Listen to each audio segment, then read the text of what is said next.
Photos.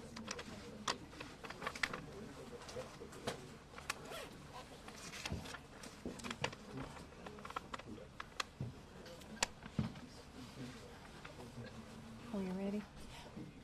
Hello, I'm Catherine Carson. I'm the Lee County Emergency Management Agency Director, and I appreciate all of your attendance at this event today, and I appreciate all the care and concern that has been showed to us by the media throughout this event. At 2:03 p.m. yesterday, this community experienced a devastating blow in the form of a tornado that created a lot of destruction, death, and injuries within our community.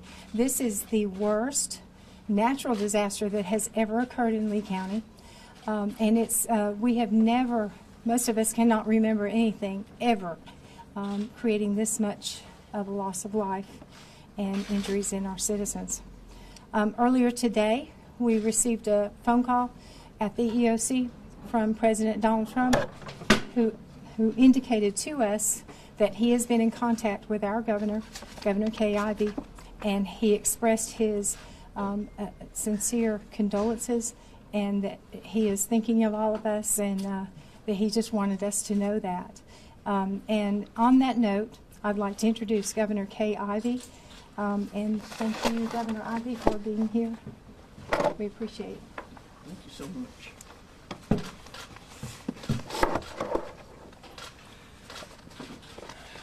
Good afternoon. A little after 2 p.m. yesterday, tornadoes ravaged parts of our great state, leaving behind trails of devastation and the loss of human life. We lost children, mothers, fathers, neighbors, and friends. To know Alabama is to know that we are a tight-knit community of people. And today, each of us mourns the loss of life of our fellow Alabamians. Our hearts and prayers go out to these people who have lost their family members and friends, and all those who are impacted by these storms. Amidst this tragedy, we have a job to do. We must build back Lee County to its feet. Today, all of Alabama is focused on Lee County. And y'all, as your governor, I want you to know I've got your back. We will do everything that's in our power to help the citizens of Lee County recover and come back stronger. Alabama's EMA staff is already working with the local and federal emergency management officials. This morning, about 8:15, President Donald Trump called my cell phone. He wanted to know about the devastation. I certainly told him that we had had tragic loss of life and a lot of property damage. And he asked what he could do, and I said, well, Mr. President, we're working with FEMA to craft a request for expedited disaster recovery declaration, and we'd sure appreciate your support. He responded immediately saying, of course you've got my support. To the state I love, he said, you folks in Alabama are wonderful people, and surely in your time of need, I will support you. He has since told FEMA to give the state of Alabama their A+ treatment for the state and for all the wonderful people that live here. So to the people of Lee County, please know that we're here today to stand with you today, tomorrow, and the days and weeks ahead. We will stand together and get through this together. And before I close, I surely want to thank all of the local first responders for responding so wonderfully well, especially during your time of personal loss as well. Sheriff Jay Jones, I want to thank you especially for your great leadership. You've been the quarterback, and we thank you. And a special thank you to local legislators who have stepped up to help, and especially those that were on the grounds late last night. We could not overcome this devastation without all of us working together. And so, to the folks across the country, I also want to say thank you to all of these people who have shown us their support with their outreach of love and calls and letting us know that they are available to help should we need them. Y'all, we will overcome this loss. We've done it before, we'll do it again, and we'll do it together. So may God continue to watch out over Lee County and continue to bless the great people of the state of Alabama. Now I'd like to invite EMA State Director Brian Hastings to the podium.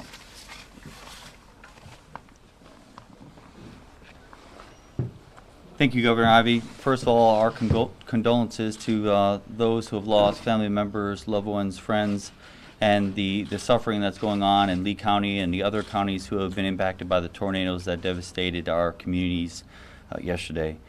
I just want to let everyone know that we are in support, and we want to let Sheriff Jones know that the full force of resources of the state of Alabama, and if federal assistance is required, is behind him.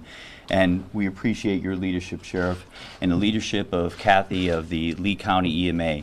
And so we just want to let you know that we're one team, one fight, and we're just trying to plug in and be compassionately intrusive into their operations to let them know that we're here to support, identify gaps in capabilities, and make sure that we minimize loss of life and the suffering of the people of Lee County and the surrounding areas.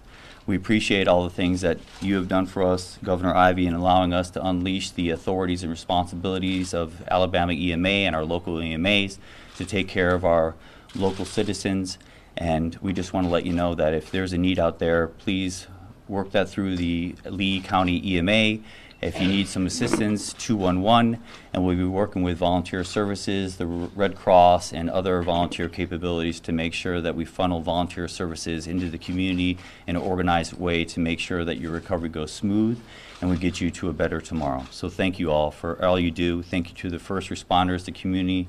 It's a whole of government, whole of society, whole of Alabama effort to get us back to a new normalcy and get everyone taken care of as we move forward during this recovery. Thank you very much. Kathy. Thank you very much, Governor, and thank you, Director Hastings. I would like to also reiterate that we are very appreciative of all the first responders, fire, law enforcement, EMS. Every kind of responder you can imagine has converged upon Lee County, and we certainly have everything we need in order to see this mission through. And we pledge our assistance to our citizens throughout this event. This event will not be over in a week for them. This will be something that has impacted their lives, and they will require our support in the months and possibly years to come. Next, I would like to introduce Chris Darden from the National Weather Service. Chris. And he will give you some information about the tornado that impacted our community. All right, thank you, Kathy. First of all, before I get started in some specifics, I was going to mention that I actually had the chance to come out here late last evening. I was actually home. I actually didn't work yesterday. We have an amazing staff at the office, and I don't actually always have to be there. But I know when it hits the fan, I have to be on the call. And I saw the storm as it was moving through Lee County and knew it was going to be bad. So I rushed down here, and I got here and it was hour zero, and I already saw that folks were already responding, and it's Alabama. I mean, you have a call for 5 people and 100 people show up. It was amazing what I saw here last evening. So, but in terms of the actual assessment so far, we're still in the early stages of that. So I want to let you guys know this could change. I mean, the information that we're putting out now is very preliminary. But the tornado that hit Lee County and did the most significant damage, we are upgrading that to an EF4. This is new information that I want to provide to you right now, hot off the presses. Estimated wind speed of 170 miles per hour. That's based on damage that we found not far from here on County Road 39. John DeBlock and his team is out there assessing that right now. Two other tornadoes that we're assessing, two other tornado tracks we're assessing right now. One is in Macon County. That's the one that moved from Macon into Lee County. Actually, the interesting thing about that track is it actually probably crossed the long track EF4 tornado in some spots. That one is going to be an EF1 most likely.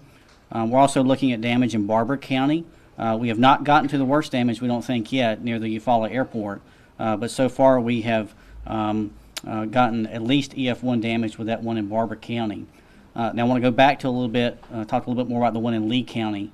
I walked the track here on Highway 11 earlier, and I estimated the path width at 0.87 miles, or almost a mile wide. So a monster tornado as it moved across the area.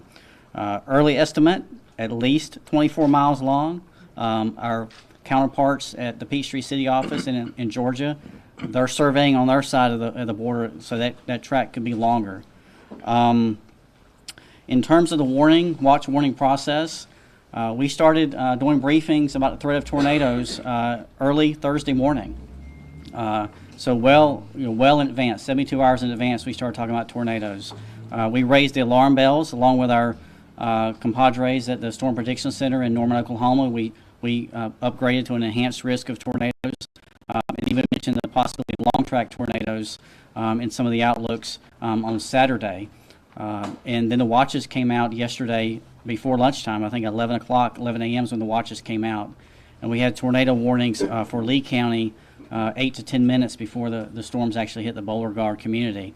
One thing I was going to mention, the forecaster who actually put out the first mention of tornadoes Thursday morning, and also the same forecaster who pushed the button on the warning yesterday, Matt Grantham, he's actually from Smith Station. Mayor Copeland mentioned that he knows Matt. They go way back. So I talked to Matt last night. He's doing good, but he's taking it hard. It hit his home area. His family still lives there. So a couple of things I'll mention. I'll turn it over to. I don't want to take up all the time, but this was the deadliest tornado in the United States since the Moore, Oklahoma tornado in 2013, and also the first tornado fatality in the state of Alabama since November 30th, 2016. That was in North Alabama. And the first tornado fatality in central Alabama, we got to go way back to March 3rd, 2012. So it's been a while. We've had a little bit of a severe weather tornado drought. So unfortunately, I hate to say we were a little bit due, but it is a tragedy anytime we lose any folks. And again, unfortunately, we lost quite a few folks yesterday. I'll be available, of course, for questions later, but that's all I have right now. Okay, thank you, Chris. One thing I would like to express also is how much we appreciate the National Weather Service, our Birmingham office. They began to increase the wording, the strength of the wording about this tornado watch prior to, I believe it was yesterday morning. Early, strong, long track tornadoes, which is very unusual for this part of the country, for Lee County. So we knew, and we took it serious, and we were able to ramp up our warnings to the public and get their attention and make them understand that you need to go ahead and make your decision now about where your safer place is. And I believe people did that. So there is a good possibility we would have experienced a greater loss of life had that warning not gone out to people. But unfortunately, and it was this way in the April 27th, 2011 tornadoes also. Unfortunately, in spite of every single, an individual or a family doing everything they can and everything they're told, some of these tornadoes are just so strong, you just have no protection against them unless you're underground. But I very much appreciate, Chris, what you do. I would like to introduce our sheriff, Jay Jones. Come on up. Jay Jones has been the leader for the search and rescue efforts, and he is amazing, and we all appreciate everything that he's done so far. And he is the reason that we are able to do what we do. He is a major reason that we are able to do that. So, sure. Good afternoon. I want to start with remarks in regard to what our efforts are currently. We started today with organization of search teams that worked the area of major damage. We had an overwhelming response from the community and from volunteers from literally all over the state and from our neighbors in Georgia as well. We even had calls from Mississippi. I have to say that we are so appreciative of everyone's efforts to come and to our aid in our time of need. The search teams have worked the areas of the most significant damage. I am pleased to report that we have not recovered any further victims from the areas that we have initially searched. But I want to offer a caveat with that we have not completed our searches. So we're continuing in the area along Alabama Highway 51 and Lee Roads 39 and 38 in the Beauregard community. That's where the most extensive damage was. I had an opportunity to do some aerial observation earlier today, and the track, as mentioned earlier by Chris Carden with the National Weather Service, continues all across the eastern portion of Lee County into the state of Georgia, crossing over the Chattahoochee River into southern Harris and northern Muskogee County. Several homes in the Smith Station area are damaged, a lot of structural damage in the Smith Station community as well. However, our concentration is here in the Beauregard community, where we, of course, as everyone knows, suffered the loss of life, and the families that are without homes now. Our hearts hurt for them. That is the most important part of the issue. We're trying to do what we can to take care of them. We are so deeply appreciative of the support that we've been offered from FEMA, from the federal government, certainly from Governor Ivey's office. We're deeply, deeply appreciative of that, and from our EMA here in the state of Alabama. We simply could not do anything without all of their assistance. We're going to continue our searches as the day goes on. And of course, again, we're looking at some additional areas that we haven't uncovered yet. We want to make sure that we do as thorough a job as we can in searching all of these areas. We've been in contact with families. We have a recovery center, a reunification center at Providence Baptist Church, which is also in the Beauregard community. And thank goodness it was not touched by the storm. We've had our partners in the clergy with the churches here in Lee County, and again, all the responses from the Red Cross, from the Salvation Army, has just been absolutely dramatic and outstanding. And we're very, very fortunate to be in Lee County, in the state of Alabama. The folks in Beauregard are resilient people. They're community oriented. You will not find a stronger group of people anywhere in regard to taking care of their community and doing what they can to help each other.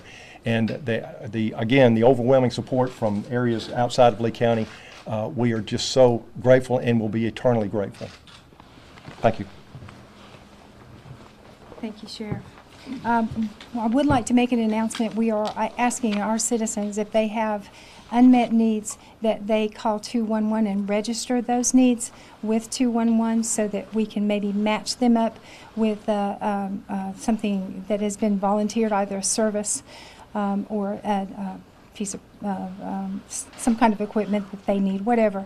And we're asking the citizens to call 211 and register their needs, and we're also asking those in the community, businesses that have items that they would like to donate towards the recovery of these citizens, to call 211, also to register what they have, what that service is, what they can offer to our citizens, and those needs will be matched up there, and in other ways we will address that. Also, I would like to introduce Bill Harris, the coroner of Lee County, to discuss and we appreciate Bill has worked nonstop trying to make sure that this very important problem is taken care of, and here you go, Bill. Thank you, Kathy. Good afternoon. As Sheriff said, fortunately our death toll is at 23. As we speak, we are wrapping up the identification of those 23, with the exception of 6 that could not be physically identified by sight, marks, or tattoos, and our next step is to fingerprint those and see if we can get them identified. We believe we know who those individuals are. We've talked with the families, and as of 12 noon today, I had none that had been reported to me as missing, still missing. We think we have everybody. I agree with Jay. I think once they get into some more areas, I'm not going to be surprised if we don't come up with some more decedents. Hopefully we won't. It's just, it's been a long night. These families, some have lost probably the entire family. But I will probably start talking to families around a little after 2 or 2:30 today. They have been asked to gather at an undisclosed location so that we can speak to them without any interference from outside sources. So if you happen to know any of them, I'd appreciate you offering them that privacy so they can work through this. And I'll be around for questions if you have any later on. Thank you, Bill. Also, we have established a registry for people that have missing family members or friends. They can go to our website at www.lecoema.com, and there's a form they can fill out to provide the information about the individual that is missing. And that information is being passed on to the proper authorities so that they can look into those issues. We're also asking citizens in this community that were not impacted and they are okay to register themselves as okay on the Red Cross website, where you can actually say, I'm okay. So if anyone else is looking for those individuals, perhaps they're in a shelter, the shelter at Providence Church or something of that nature. And I'd also now like to introduce the mayor of Smith Station. Mayor Copeland has been very supportive, and we have worked tirelessly to try to provide assistance to our citizens. Now, Smith Station did not experience the loss of life that we saw here in Beauregard, but that does not mean that they didn't experience devastation, and devastation that will take them a great deal of time to recover from. Mr. Mayor. Thank you to the governor, the sheriff, the state representatives, the county commissioners. Thank you to our EMA responsors, the weather people. Thank you all so much. I am the mayor of Smith Station, Alabama. Yesterday at 3 o'clock Eastern Standard Time, local time, a tornado come through and devastated about 24 homes. We have 24 families that are homeless as we speak. It has devastated our little small town of 5,000. We did not suffer loss of life. We had 2 injuries. Thank God those people have been treated and protected. This storm was devastating. The one thing that I can say is whether you live in Texas, whether you live in Arkansas, wherever, if you hear a siren, take heed. Yesterday it come up so quick that we're not able to really realize what was going on. It is devastating to our city, and we will rebuild. Beauregard will rebuild, but our hearts in Smith Station are with our neighbors in Beauregard, and we just ask that the nation continue to pray for those people as the next weeks, months, and years as they recover, as our county of Lee County recovers.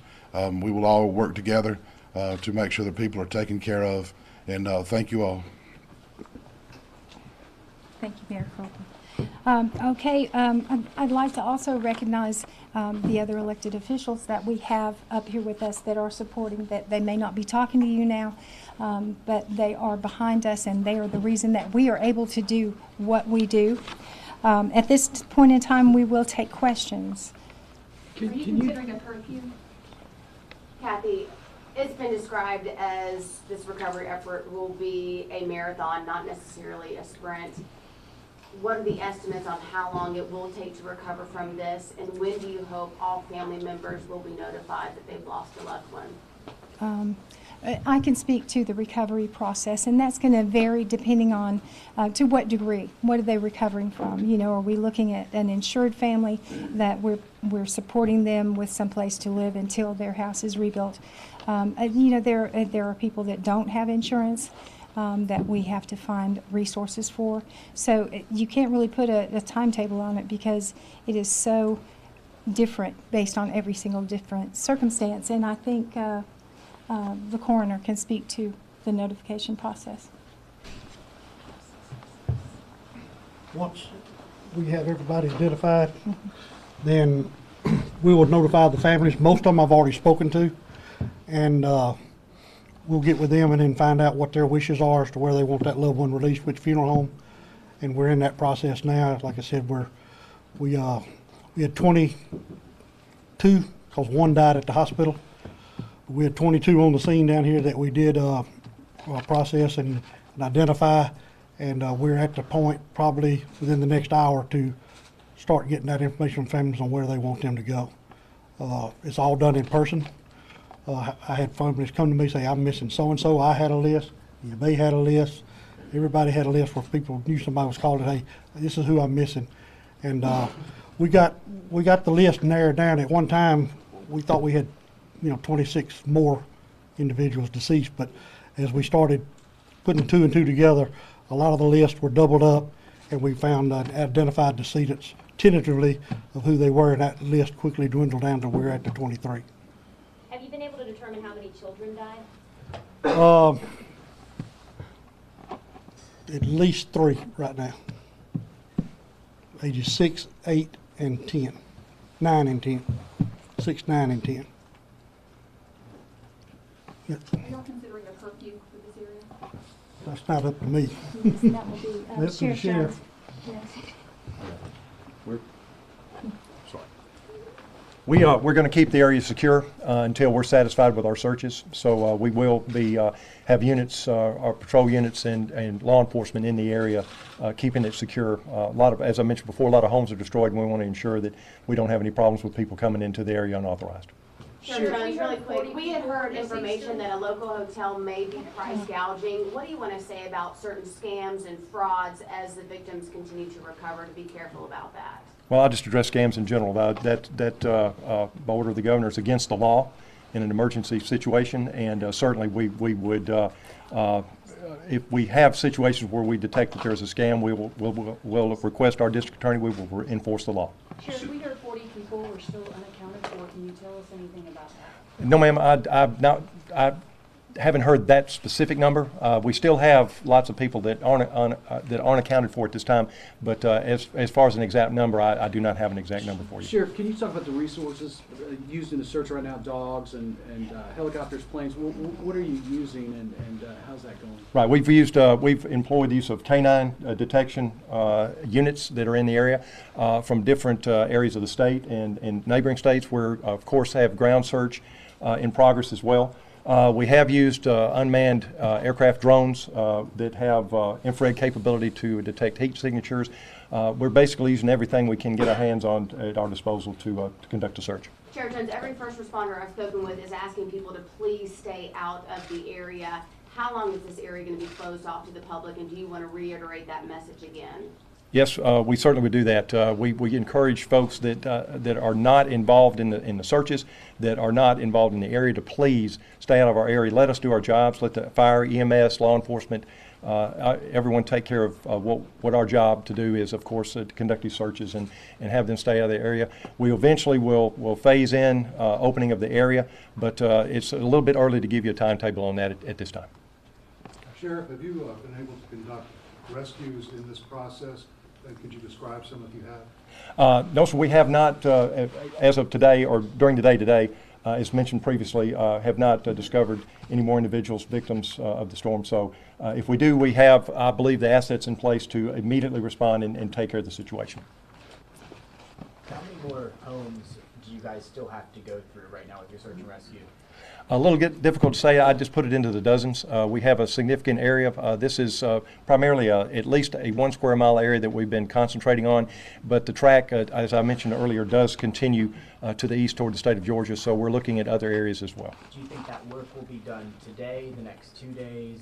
Hopefully we'll do it today, but again, I hesitate to give a timeline because not really sure if that's exactly what it'll be. Okay. Sheriff Jones, people want to help out as much as they can. We understand you've been inundated with supplies and resources. What's the best way to help out at this point in time? And a second question, what's your message to Beauregard? Right now, we have lots of, as I mentioned before, a huge response for food, supplies, clothing, that type of thing. That's going pretty well. As far as I think clothing items in the coming days will be what these families need that have lost everything they have, their homes. I think prayers are in order for all this community, and this community will rebuild. They will survive. They're tough folks, and they're going to make it. Sheriff, for the people that are still unaccounted for, are you all still maybe waiting for an address? What's the overall typical status of this, of where you all stand in that? Right, we are operating off addresses that have been provided to us from families. We're checking those addresses specifically, and especially if there's an issue with an unaccounted person. But as of current time, we have not had any further results in regard to victims. And what's the number? I do not have a specific number, sorry. You said lots, is it dozens or? I would say dozens, yes. Do you anticipate that's because there's a miscommunication, or do you anticipate that it's because they're possibly deceased, or they're in the hospital, or something along those lines? That's a possibility, but I think as Coroner Harris mentioned a few minutes ago, we've gotten a hold of most of the families, his office has, and I think we're in fairly good shape with that, but again, the work is not done, and we're going to continue. Have you been able to determine if the sirens went off? The sirens that were closest to the area that got hardest hit? I don't have that specific information, but I do know that our EMA stays on top of the sirens, tests them frequently, and I can assure you there's one across from my office, and I hear it every Wednesday at noon. Any update on the victims that are at the hospital? You said this morning that some of them were still in very serious conditions. Yes, sir. I'm not aware of specific circumstances, but I do know we had some very, very significant and serious injuries to some individuals. One thing, too, a lot of the individuals were transported to multiple hospitals. They didn't necessarily stay here in Lee County. Some were taken to our East Alabama Medical Center in Opelika. Some were taken to the city of Columbus, Georgia, to their facilities. And we also had, I understand, some transported as far as UAB in Birmingham. We'll take one more question. Sheriff, were there storm shelters that were opened up at the time in this area? I'm sorry? Were there storm shelters that were opened up at the time of this, when the storm hit in this area, and how many? I'll let Ms. Carson speak to that, okay?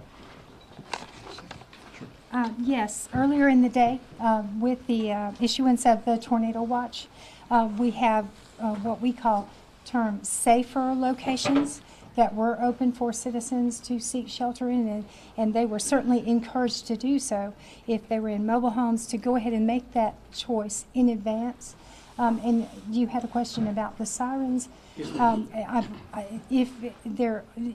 I don't know that for sure, but I'm pretty sure they did. But we have, in emergency management and in the National Weather Service, begun to move away from these outdoor warning sirens as a primary method of receiving information to this type. We all carry cell phones, and there are so many apps out there right now. Lee County EMA, the National Weather Service sent out an iPause message when this storm was identified as on the ground. Lee County EMA also sent out an iPause message in that location. And, you know, iPause pretty much goes to every cell phone unless they have disabled that type of emergency messaging. So with the siren, you've got one siren that could be servicing 250 people, and all it takes is one lightning strike and it's gone. Do you know if it went off? I haven't gotten into that as of yet. I believe it did, but are you investigating that, or is someone not as of yet, because we haven't gotten to that point. We're still in active search and rescue. Kathy, it's getting awfully cold tonight, and Yes. probably for the next couple of nights. How are you handling dealing with folks in the cold weather? Are you offering them accommodations for that? Well, there is a shelter open at Providence Baptist Church for anyone who needs that type of accommodations. That is open and ready to go for them. Thank you, guys. We appreciate it. They need to get back to what they need to be doing. Thank you, guys, for your time. We will meet again for another briefing at 10 a.m. in the morning, and we'll provide updates on our Facebook page if anything changes this afternoon and tonight. Thank y'all so much.